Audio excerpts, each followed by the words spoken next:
24, y lo que pretendo hacer en esta tarde es compartirle el Evangelio a través del Salmo 24. Y para eso vamos a analizar el Salmo 24 completo. Vamos a analizar versículo por versículo.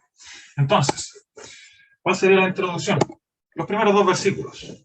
De Jehová es la tierra y su plenitud, el mundo y los que en él habitan. Porque él la fundó sobre los mares y la firmó sobre los ríos. ¿Qué podemos extraer de estos dos versículos? Pueden parecerle sencillos o no, pero lo que está estableciendo el salmista en estos primeros dos versículos es a quién le pertenece la tierra, quién es el dueño de la tierra. La tierra en efecto tiene dueño, la tierra no fue desarrollada de la nada, mucho menos viene de una explosión. Requiere muchísimo más fe creer en una explosión que entender y creer que fue creada. Entonces la tierra sí tiene un dueño en particular. Y el salmista está diciendo, es de Jehová. De Jehová es la tierra y su plenitud. Aquí cuando dice plenitud literalmente significa abundancia. En hebreo esa abundancia es lo que abunda en la tierra. O sea, a Jehová no solo le pertenece la tierra en sí, sino todo lo que está sobre ella. Árboles, personas, animales, todo lo que usted pueda ver tiene dueño y es Jehová. De Jehová es la tierra y su plenitud y su abundancia. Y no se limita a un continente, no es que América o Latinoamérica o solo Europa o África le pertenecen a Jehová. No, es el mundo completo. Y no es solo la naturaleza que nosotros podemos ver lo que le pertenece a él, sino a sus propios habitantes. La raza humana por completo le pertenece a él. La raza humana también tiene un dueño, y es Jehová. De Jehová es la tierra y su abundancia, su plenitud, el mundo entero y todos sus habitantes. Absolutamente toda nuestra realidad. Eso es lo que está queriendo decir el salmista. Nuestra realidad completa, nuestro universo conocido entero, le pertenece a Jehová. Tiene un dueño, le pertenece a él. Pero entonces el salmista en el versículo 2 va a responder la pregunta, ¿por qué le pertenece a él? Tiene que tener alguna lógica. ¿Por qué él es el dueño? ¿Por qué él se acredita la pertenencia de toda nuestra realidad? Bueno, lo dice el salmista porque él la fundó. Él la fundó sobre los mares y la afirmó sobre los ríos. ¿Qué cosa? ¿Fundó qué cosa? La tierra. La tierra y su plenitud. Él fundó la tierra sobre los mares y la afirmó sobre los ríos. ¿Pero qué quiere decir esto? Bueno, aquí hay dos términos similares, porque él la fundó y él la afirmó. ¿Hay alguna diferencia? Sí. En hebreo se entiende que cuando dice fundar está hablando de cimientos. Los que conozcan un poco de construcción entenderán mejor la idea, pero es el fundamento donde se edifica hacia arriba. Es lo más importante en una construcción.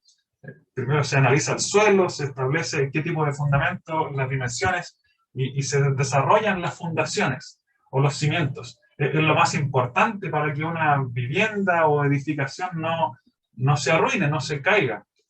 Él la fundó, él fundó la tierra, él estableció los cimientos de la tierra. Lo que está diciendo es, pero precioso. Él es aquel que ideó cómo fundar la tierra y cómo edificarla, sobre qué. Él hizo los fundamentos de la tierra y lo hizo sobre los mares. Y luego ocupa otra palabra donde dice, y él la afirmó, y es adornar. Y sigue con la idea de construcción porque implica la idea de seguir edificando, y es precisamente lo que uno hace como constructor cuando ya tiene los fundamentos. Sigue edificando encima de ellos. Está el cimiento y después viene el sobrecimiento y después vienen los muros. Así se edifica, de abajo hacia arriba, de fundamento y después lo que le sigue, el sobrecimiento, y así sucesivamente. Él la fundó sobre los mares y luego siguió construyendo encima, podríamos decir. Él estableció los fundamentos y luego siguió adornando. Eso es lo que dice en hebreo. Él siguió construyendo, siguió edificando. Entonces la pregunta es, ¿por qué le pertenece a él nuestra realidad completa? Bueno, porque él la creó, él la fundó, él la afirmó. una creación pertenece a su respectivo creador. Es así de simple. Yo hago un mueble, ese mueble me pertenece porque yo lo hice. Un niño hace un juguete de cualquier cosa, le pertenece porque él lo hizo con su imaginación. La tierra y su plenitud, el mundo, los que en él habitan, le pertenecen a Jehová. Tiene un dueño que es Jehová, es el Dios de la Biblia. ¿Por qué? Porque él la fundó y él la afirmó, él la edificó, él la ideó y la creó. Él creó toda nuestra realidad. Así comienza el Salmo. Imagínense lo potente de esto, y recién son los primeros 2 versículos. Y luego entramos en el cuestionamiento central del Salmo. Ya, pero ¿cuál es este cuestionamiento?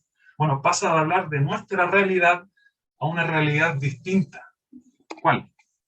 Versículo 3. ¿Quién subirá al monte de Jehová? ¿Y quién estará en su lugar santo? Está cambiando. El salmista está haciendo un contraste bien grande. Está pasando de hablar de nuestra realidad a una realidad completamente distinta. Una realidad que está arriba. ¿Quién subirá al monte de Jehová? ¿Y quién estará en su lugar santo? Está hablando de una realidad diferente. Nuestra realidad no es una realidad santa, ¿verdad?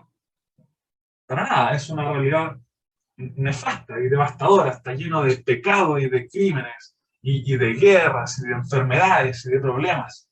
Aquí el salmista está hablando de una realidad diferente, una realidad que está arriba, una realidad que es santa. Este es el cuestionamiento central, la pregunta que el salmista está haciendo. Bueno, ¿quién podrá entrar en esa realidad? ¿Quién podrá subir al monte de Jehová? ¿Quién entrará? ¿Quién podrá estar tranquilo? ¿Quién podrá entrar con confianza en su lugar santo? Esta es la pregunta principal, es el cuestionamiento central del Salmo. Y si ustedes se fijan, este lugar que está arriba tiene una característica muy particular, y es la santidad. Es un lugar santo, es un monte santo, es un lugar alto y santo. Pero entonces la pregunta es: ¿quién subirá al monte de Jehová? ¿Quién estará en su lugar santo? La característica principal de ese lugar es que es santo, y la pregunta que estaba intentando responder era: ¿por qué ese lugar es santo? ¿Por qué este monte santo es santo? ¿Por qué este lugar alto, santo, resulta que es santo? ¿Cuál es la respuesta? Y es que hay allí alguien que le provee, que le da santidad al monte, que es Jehová.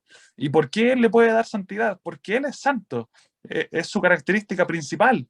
El atributo central de Dios es su santidad. Él no puede morar en un lugar donde no hay santidad. Y todo el lugar donde él esté es santo porque él es santo. Él demanda de la humanidad santidad para poder entrar en su presencia. Y ese es el grave problema del Salmo, que no somos santos. Él pregunta: ¿quién subirá al monte santo de Jehová? Y la respuesta es que alguien santo podría entrar allí. Y ese es un problema para nosotros porque no somos santos. Sin embargo, el salmista va a responder la pregunta con 4 criterios específicos. Por si a alguien le parece un poco ambigua la respuesta de cómo ser santo, bueno, me exige ser santo, pero bueno, ¿a qué se refiere? A lo mejor no es tan así. Bueno, veámoslo. Él lo va a condensar con 4 criterios precisos en el versículo 4. Y dice: el limpio de manos y puro de corazón, el que no ha elevado su alma a cosas vanas, ni jurado con engaño. Son solo 4 criterios: limpio de manos, puro de corazón, el que no ha elevado su alma a cosas vanas o a idolatría, ya lo vamos a comentar, ni jurado con engaño. Pero entonces, es sencillo, ¿no? ¿Es posible cumplir con lo que Dios exige para poder entrar en su lugar santo? Bueno, revisémoslo. Limpio de manos. Yo ahora mismo tengo mis manitas limpias, pero es porque me las lavé recién. Es porque después del almuerzo me lavé las manos. Resulta que aquí el término que está planteando el salmista no habla de alguien que se lavó las manos. Está hablando de alguien que es limpio de manos sin habérselas lavado. Más técnicamente, en hebreo dice alguien con manos no adulteradas, alguien que tiene las manos brillantes y puras. no adulteradas, es decir, que nunca se las ensució. O sea, ni la persona más acomodada en la vida, la persona más acomodada en nuestra sociedad, que tal vez nunca, diríamos por allí, que nunca ha tomado una pala, ni siquiera esa persona ha tenido sus manos completamente limpias por siempre. No es así. Todos ensuciamos nuestras manos, sea físicamente o sea espiritualmente, sea manchándonos en un trabajo, en una actividad, o sea pecando con nuestras propias manos. Sea como sea, nuestras manos no están no adulteradas. Por el contrario, están adulteradas, han estado sucias, han estado en contacto con suciedad y con pecado. Entonces, ¿podría usted decir, yo soy limpio de manos? El que habla al menos no. Y luego prosigue y dice, y puro de corazón. Y cuando dice puro, viene la idea de apartar, y a su vez apartar, usted seguramente lo podrá relacionar con la santidad. Ser santo es alguien que está apartado. Entonces está diciendo aquí el salmista, el puro de corazón, el de corazón apartado, el de corazón distinto. Y dice puro de corazón. Y corazón es un término que ocupan mucho en el Antiguo Testamento para referirse a los sentimientos, al intelecto, a las emociones. Está todo mezclado cuando se dice corazón, de tal forma que podríamos fácilmente entender corazón como alma, porque es todo lo que está dentro, todo lo central y fundamental de un hombre. Entonces estaba diciendo el puro o santo de corazón o alma. El puro de corazón es el santo de alma. Está hablando de alguien que es santo, alguien que es santo en sus manos y santo en su alma, alguien que es limpio de manos y puro de corazón. ¿Cumple eso usted o no? Porque el que habla no. Y luego dice, el que no ha elevado su alma a cosas vanas. Y alguien podría decir, a lo mejor sí, ahora sí voy a cumplir con esto. Veamos, aquí está diciendo cosas vanas o caer en cosas vanas apunta a la idolatría. Caer en idolatría. Y puede ser que alguien me diga, sí, yo nunca, jamás he tenido un ídolo, nunca he adorado a una estatua, por ejemplo. Alguien podría pensar que de eso se trata la idolatría. Y bueno, no necesariamente. Un ídolo no necesariamente es una estatua. Un ídolo puede ser la televisión, puede ser el deporte. Un ídolo puede ser tú mismo. Un ídolo finalmente es poner cualquier cosa por encima de Dios, es algo a lo que tú adoras, que no es Dios, eso es idolatría. Entonces, tal vez tú has adorado a la televisión, o has adorado a tus hijos, o has adorado a tu familia o a ti mismo. No es muy difícil tener ídolos. La verdad es que es muy sencillo y a veces ni siquiera nos damos cuenta de que los tenemos. Y esto es algo que no se debe tener ni nunca haber tenido para poder cumplir con el tercer criterio. Y no es el último. Luego sigue con el cuarto y dice, ni jurado con engaño. Mentir o hacer alguna acción fraudulenta. De eso está hablando. Alguien que no ha hecho mentira ni fraude. Y la mentira es el pecado más básico de lo básico.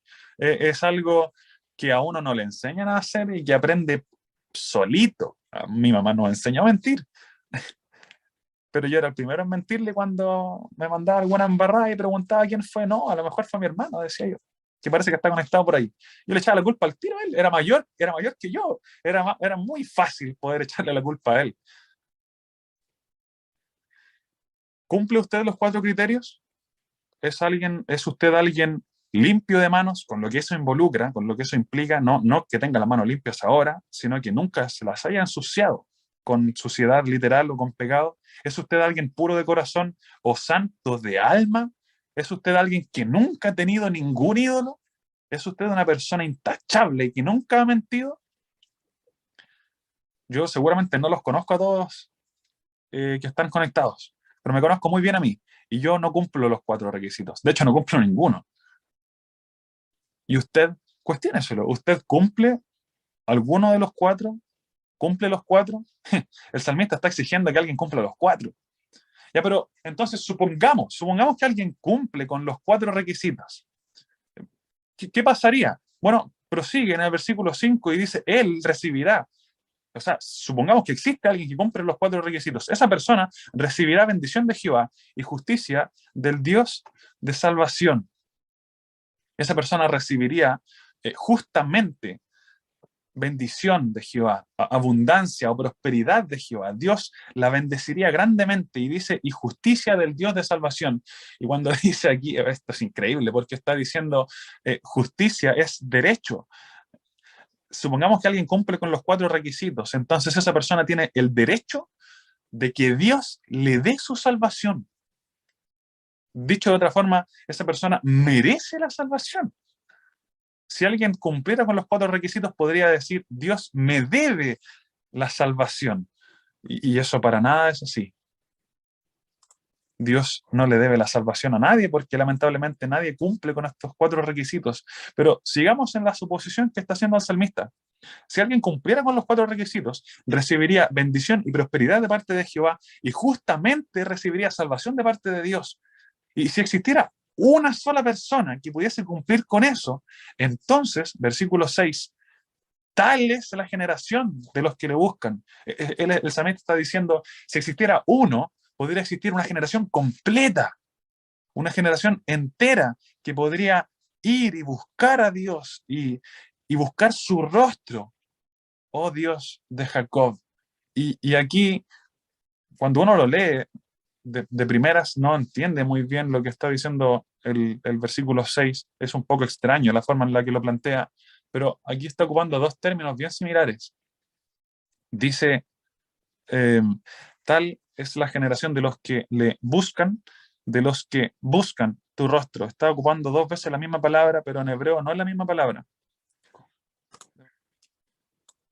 Si usted se fija, el salmista está ocupando 2 veces la misma palabra. En el versículo 6 dice, tal es la generación de los que le buscan, de los que buscan tu rostro, Dios de Jacob. Y lamentable, o sea, para mí es lamentable que no se entienda tan directamente lo que está diciendo, pero está ocupando 2 términos diferentes, similares, pero distintos. El primer buscar, que aquí podría señalarlo, aquí, los que le buscan, se ve el cursor, sí, dice, en hebreo ocupa una palabra que es darash, que es buscar repetitivamente, es como buscar con esfuerzo, de forma continua. Entonces, uniéndolo con la idea que veníamos trayendo, ¿verdad? Si existiera a alguien que cumpliera los 4 criterios, entonces podría existir una generación completa que buscaría repetitivamente a Dios, eso es darash, y después dice, de los que buscan, y ahí es bakash.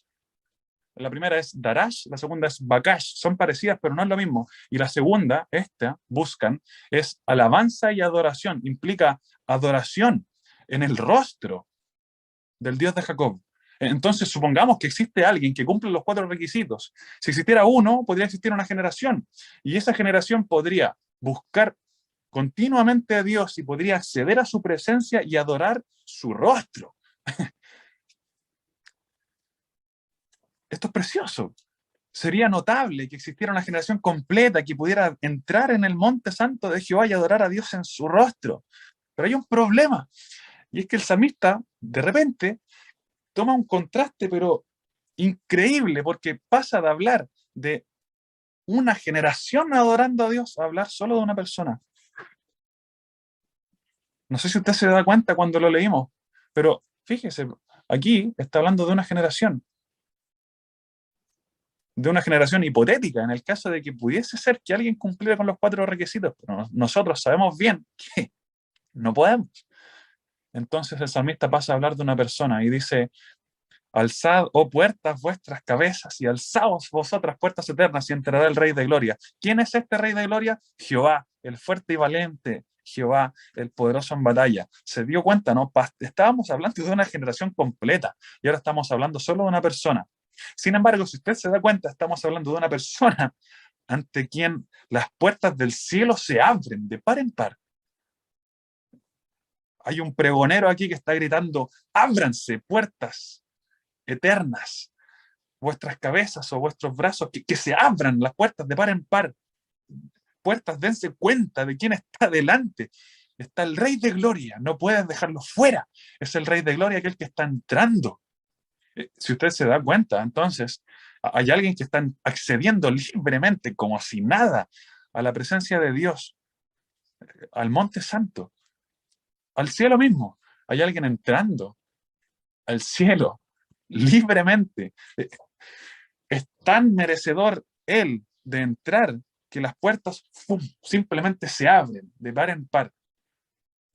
Nadie lo cuestiona, nadie le pregunta quién eres, nadie le pregunta por los requisitos si acaso los cumple. Las puertas simplemente se abren de par en par. Y entonces alguien pregunta, ¿quién es este Rey de Gloria? Y es una pregunta muy lícita. Cualquier persona que estuviese allí viendo cómo las puertas se abren de par en par preguntaría, ¿quién es este? Este es el Rey de Gloria. Ya, pero ¿quién es? ¿Quién es este Rey de Gloria? Jehová, el fuerte y temible, el fuerte y valiente. Jehová, el poderoso en batalla. ¿Quién es este Rey de Gloria? Jehová. Y entonces podemos darnos cuenta de algo bien interesante. Se están aplicando conceptos de guerra a Jehová. El fuerte y valiente, el poderoso en batalla. Fuerte implica la idea de ser resistente y valiente implica la idea de que es un guerrero esforzado, es un hombre de gran vigor. Y luego dice poderoso en batalla. Batalla aquí literalmente es ataque o guerra, es alguien poderoso en sus ataques, es alguien fuerte o resistente, es alguien súper valiente, alguien lleno de coraje y de vigor, y que va a la guerra como si nada, porque se conoce a sí mismo y es increíblemente poderoso en batalla, es poderoso en sus ataques. Y entonces se repite el anuncio, alzado puertas vuestras cabezas, ábranse, alzaos vosotras puertas eternas y entrará el Rey de Gloria. No te atrevas a permanecer cerrada ante la persona que está entrando. ¿Quién es este Rey de Gloria? Jehová. Jehová de los ejércitos. Sigue con su lenguaje de guerra. Jehová de los ejércitos o Jehová de las batallas, Jehová de las guerras. Eso es lo que quiere decir. Él es el Rey de Gloria. Y entonces nos damos cuenta de que hay alguien entrando en el cielo, hay alguien entrando con las puertas de par en par en la presencia de Dios, del Dios Santo. Si usted se acuerda, estuvimos viendo en el versículo 3 el cuestionamiento central del Salmo que dice, ¿quién subirá al monte de Jehová? Se plantean los 4 requisitos, nos damos cuenta de que nadie cumple y finalmente encontramos a alguien ante quien las puertas se abren de par en par y entra. Y cuando entra, se dice, entrará el Rey de Gloria. Y se pregunta, ¿quién es este Rey de Gloria? Jehová. A ver. No preguntamos en el versículo 3, ¿quién subirá al monte de Jehová? Ahora la respuesta es Jehová. ¿Qué está pasando aquí? Algo extraño ocurre aquí. Es el monte de Jehová y está entrando Jehová. Estaba afuera. ¿Qué es lo que sucede aquí? Bueno, aquí hay 2 personas con el mismo nombre porque son el mismo Dios. Aquí se ve claramente la Trinidad de Dios. Hay 2 personas de la Trinidad en este salmo. Esa es la cuestión. En el versículo 3 está Dios Padre y en el versículo, bueno, en el que estamos aquí, entrará el Rey de Gloria, Jehová es Dios Hijo. Pero ¿en qué me baso? Bueno, es que lo que leímos, aquí encontramos a que está entrando el Rey de Gloria, que es Jehová, y entonces se establecen características de la persona que va entrando. Tiene que ser alguien que cumpla con los 4 requisitos. ¿Cuáles son? Limpio de manos. Ahí ya está la clave. Tiene manos de partida. Limpio de manos, puro de corazón, no idólatra, no mentiroso. Y luego en el versículo 8 encontramos que tiene que ser fuerte, valiente y poderoso. Y estas características solo calzan con una persona, y es Jesús. Y Jesús significa Jehová salva. Jesús es Jehová mismo. Jesús no solo es el Hijo de Dios, Jesús es Dios. Entonces, ¿quién subirá al monte de Dios? Dios. ¿Quién subirá al monte de Dios Padre? Dios Hijo. Eso es lo que está entregando el Salmo. ¿Quién subirá al monte del Dios Santo, que es Jehová? El Rey de Gloria, que también es Jehová. Espero que haya entendido la idea. Entonces, si nos damos cuenta de esto, llegamos a la fácil conclusión de que Jesús entra simplemente en el cielo abiertamente. Las puertas se abren de par en par ante él, porque él cumple con los 4 requisitos. Sin embargo, ocurre algo muy curioso, y el tema es que él cumple con los 4 requisitos. Él puede entrar abiertamente en el cielo. Él es el Rey de Gloria, ante quien las puertas se abren de par en par. Pero la pregunta es, ¿él quiere entrar solo? ¿Es acaso el Rey de Gloria un rey egoísta? No. Si usted se fija, este Rey de Gloria está volviendo de una guerra. No sé si lo notó. El Rey de Gloria está entrando en el cielo, pero ¿de dónde viene? Tuvo que salir de allí primero.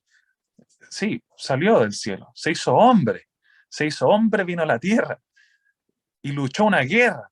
Y lo que estamos leyendo es después de esa guerra. Es el Rey de Gloria volviendo de la guerra. Es el Rey de Gloria volviendo de la guerra a su lugar de origen, al lugar donde él habitó siempre. Él, que cumplía los 4 requisitos, sufrió una guerra y volvió. Ya, pero ¿de qué guerra estamos hablando? Bueno, una guerra donde él demostró su fuerza y su valentía, donde demostró su poder en batalla. Pero si bien es una guerra de la cual vuelve victorioso, porque vuelve, es una guerra en la que murió. El versículo 4 dice, limpio de manos y puro de corazón. Y ahora aquel que es limpio de manos está volviendo al cielo con sus manos heridas. Aquel que es puro de corazón vuelve con su corazón habiendo sido derramado como cera. Si tiene su Biblia ahí, eso lo puede leer en el Salmo 22, 14. Un par de páginas antes dice, he sido derramado como aguas y todos mis huesos se descoyuntaron. Mi corazón fue como cera, derritiéndose en medio de mis entrañas. Mi corazón fue como cera. En la guerra, mi corazón fue como cera. En la guerra, mis manos limpias fueron extendidas y atravesadas por clavos. Porque la guerra de la que estamos hablando fue en la cruz.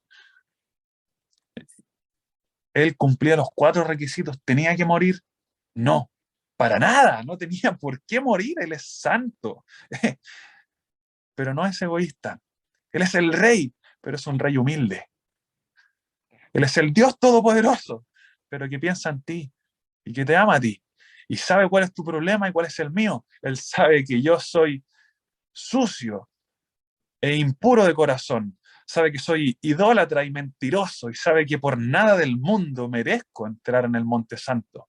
Pero sabiendo eso, Él, que sí cumple con los 4 requisitos, que sí es limpio de manos, puro de corazón, jamás cayó en idolatría y jamás mintió, Él, que cumple con los 4 requisitos, va a una guerra en la cruz y muere por ti. Para que tú, que no cumples con los 4 requisitos, puedas entrar en el Monte Santo. Tú que jamás podrías entrar por tus méritos. Yo que jamás, pero absolutamente nunca podría entrar en el cielo por mis méritos. Puedo entrar por sus méritos. Yo no puedo entrar por mi esfuerzo. Puedo entrar gracias a que Él sufrió una guerra, gracias a que Él murió en la cruz. Sin embargo, Él está volviendo. Pero ¿cómo puede volver alguien que murió? Bueno, resucitó. Él es el cordero inmolado, según Apocalipsis, pero que está de pie. Él es aquel que fue degollado como un cordero, pero está en pie. Lo podemos ver en Apocalipsis. Él es aquel que extendió sus manos y fueron heridas y derramó su corazón y murió, pero vuelve victorioso de la guerra y está entrando y las puertas se abren de par en par ante él. Él es el Rey de Gloria, de manos limpias y corazón puro, pero que está entrando en el cielo. Y es como si estuviese dejando detrás de sí una huella de sangre, porque viene de una guerra. Y viene de una guerra en la cual fue herido. Él está dejando el pasillo lleno de sangre. Y todos cantan, digno. Digno es el Cordero que fue inmolado. Él es el limpio de manos y puro de corazón que murió por ti. Y entonces podemos volver a leer el versículo 5 y 6 y si vamos a encontrar algo diferente a lo que estábamos viendo recién. Aquí dice, Él recibirá bendición de Jehová y justicia del Dios de salvación. Tal es la generación de los que le buscan, de los que buscan tu rostro, oh Dios de Jacob. Estábamos suponiendo que podría ser que alguien, en el caso de que alguien cumpliera con esto, podría existir una generación que podría entrar ante Dios y adorar su rostro. Y entonces nos damos cuenta de que sí, en efecto, existió uno que cumplía los 4 requisitos y consigue él que haya una generación que pueda adorarle libremente ante su rostro. Él es el que debería recibir bendición de Jehová, aquel que debería recibir prosperidad de parte de Jehová, aquel que justamente merece salvación. En él sí se cumple. Y puesto que él, que merece eso, muere por los que no lo merecen, que somos nosotros, gracias a su guerra, a su muerte en la cruz, gracias a sus manos heridas y a su corazón derramado como cera, es que puede existir una generación que puede buscar a Dios, que puede entrar en su presencia y adorarle. Entonces la pregunta del versículo 3 puede ser respondida. ¿Quién subirá al monte de Jehová y quién estará en su lugar santo? Todos los que creen en el Rey de Gloria. No tienes que cumplir los 4 requisitos. No puedes. Lo único que tienes que hacer es creer que Jesús murió por ti. Eso es todo. El Rey de Gloria extendió sus manos y fueron atravesadas por ti. El corazón puro del Rey de Gloria fue derramado como cera en la cruz por ti, para que tú, que no cumples con los 4 requisitos, para que yo, que no cumplo con los 4 requisitos, podamos entrar en el monte de Jehová, en el lugar santo, y no solo eso, sino que podamos pertenecer a una generación que puede buscar y puede adorar el rostro del Dios de Jacob. Entonces, ¿cuál es la conclusión? El Rey de Gloria viene de una guerra.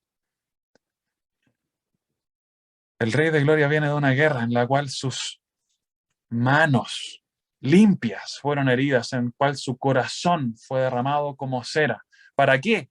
Para que él pueda volver a entrar en el cielo, pero no entre solo. Él vuelve victorioso de una guerra, pero no vuelve solo. Vuelve con una esposa. Vuelve con una esposa a la cual tú puedes pertenecer. Si crees que Jesús murió por ti, la esposa en la Biblia es figura de la iglesia. Y ahí están sus manos heridas por ti. Él que cumple con los 4 requisitos muere para que nosotros, que no cumplimos los 4 requisitos, podamos entrar junto con Él ante el Dios de Jacob y podamos adorarle junto a una generación completa. ¿Cumples tú los requisitos? Yo creo que no, pero no importa. Jesús murió por ti. Y si tú crees en Él, formarás parte de esta generación y podrás entrar en el lugar santo, en el monte alto de Jehová. Que el Señor bendiga su palabra. Vamos a orar. Padre, gracias por tu Hijo. Gracias porque Él murió por nosotros. Gracias porque Él se encargó de nuestro pecado y pagó nuestra deuda. Padre, ¿quién podría subir a tu monte? ¿Quién podría alguna vez entrar en tu lugar santo por mérito propio? Solo tu Hijo. Nosotros no. No nos alcanza. Tu meta gloriosa es que seamos santos si no lo somos, pero por medio de tu Hijo podemos ser santificados.